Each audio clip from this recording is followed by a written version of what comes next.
Hello, this is Shad with Birds and Bees Motor Parts. Hey, I'm just trying to get this this red cable hooked up, and I just thought I'd let you guys know that I figured out a way. I don't know if you can see down there.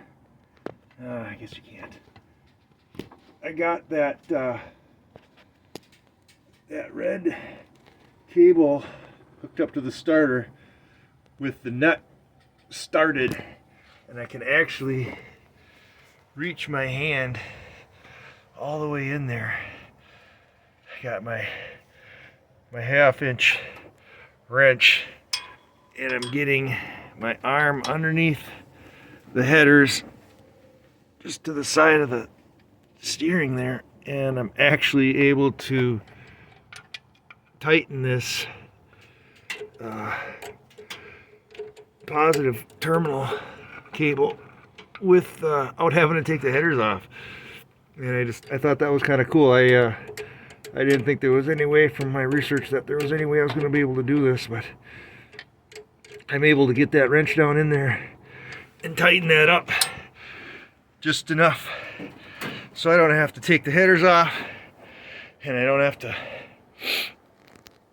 get underneath the car. So anyways, just thought I'd give you an update on what I'm doing with the car. I got this electrical issue that I've been working on, and like I said, I had the alternator checked, and that's good.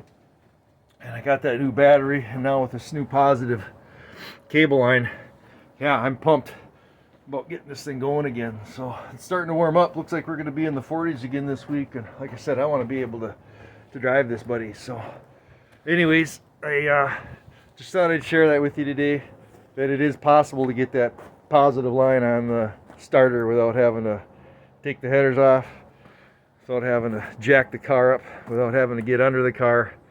I know it's not always going to be that easy to do stuff, but I feel like I'm having a little bit of luck here. So anyways, I just thought I'd share my progress with you guys, and see you next time on Birds and Bees Motor Parts. Have a great day. Bye.